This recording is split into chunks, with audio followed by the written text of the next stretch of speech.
Hey guys, welcome to On Course. I am once again joined by Max Cooper, and today we are in Toronto, Ontario at beautiful Lions Head Golf Club. Now, I'm gonna have Max play a hole out here and see how he manages his game in front of my golf schoolers. And we're also gonna try and get him back on track to making more birdies. Let's see it. So we got a 400-yard par 4 here. Looks fairly straight away. What I like to do, I haven't talked to you guys about this yet, but I'm going to talk to you about it in a bit. I like to pick high targets for deciding where I'm going to hit. And the reason for that is you don't look at the trouble on the bottom because your eyes are more focused on something up top. So when picking a target, I got the tree. There's a tree up there. Obviously there's a lot, but there's one that I got my eyes set on. I'm going to commit to my target right there, and I'm going to see what happens.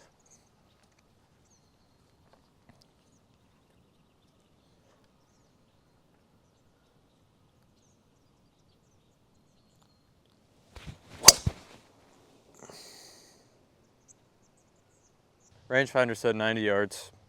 Didn't realize, at least on the tee, I didn't feel like it was downwind that much, so I didn't think that driver was going to be an issue. But as we could see, it's downwind out of the rough, and it looks like a really tough pin from here. At least it looks like it's right on top of a slope. So when looking at this shot out of the rough, as we all know, it can come out kind of weird depending on the lie. Something to keep in mind: when the rough is growing away from you, kind of down, you're more than likely going to get a flyer out of it. And if it's growing into you, it's going to kind of get stuck and it's going to come out more dead. This lie kind of seems like it's not really going to come out that crazy, maybe a little bit hot, but nothing too crazy. It's going to come out with less spin, obviously, so can't really get too cute with it. I'm going to play it at about 85 yards. I'm going to kind of let the wind maybe push it a yard or two, and then just let it trickle out on there, see how close I can get it. I know I put myself in a situation where it's a tough shot and I just got to take what I can get from here. Like, if I was on the fairway and I could put more spin on it, it's a different story, but here I just got to kind of take my medicine and we'll see what we can do with it.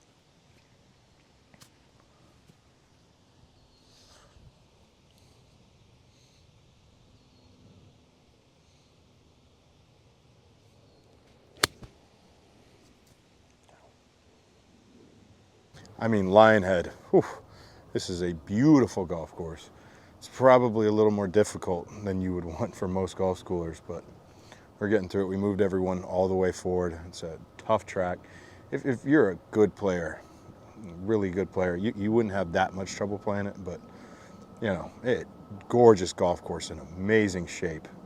And it has just been an absolute blast being out here today in Toronto. So ball kind of flew a little bit. I think it landed a little bit long in the pin, but then it just kind of ran.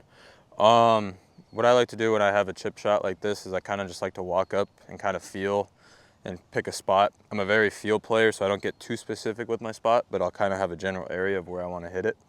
I got quite a bit of green to work with here. I have a gap wedge in my hand. It kind of just makes it easier to let it roll out more, and I don't have to stress about, you know, if I have a lob wedge, it's just going to kind of roll out not as far.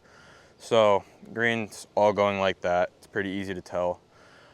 I got my spot right there. It seems like a pretty straightforward shot. My lie is okay. It's not the greatest, but it'll do. It's a little into the wind as well, but I'm not too worried about that. So I got my spot.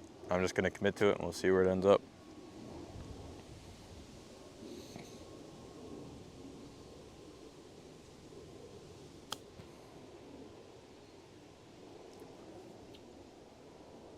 Just broke way more on me. All right, so I'm going to talk to you guys about how to get creative around a green. So you guys saw in the first hole how really undulated that green was, and just using a lob wedge might not necessarily be a play. Like we talked about earlier on the chipping green about how, like, to that back pin we can use like different clubs, and like just practicing around and messing around with different shots is great, because the more shots you have, the better chance you're going to be successful at short game. Like, it's easier when you have options where it's like, oh, I don't feel comfortable with this, but I can execute this shot perfectly fine. It's a lot easier to have in the bag. So kind of getting creative and messing around with different shots and playing with slopes, whatever it may be, is a great key to shooting better scores. All right. Hey guys, if you like this video, please like and comment. I come out with new content every Saturday, Sunday, Tuesday, and Thursday. Thanks a lot, you guys.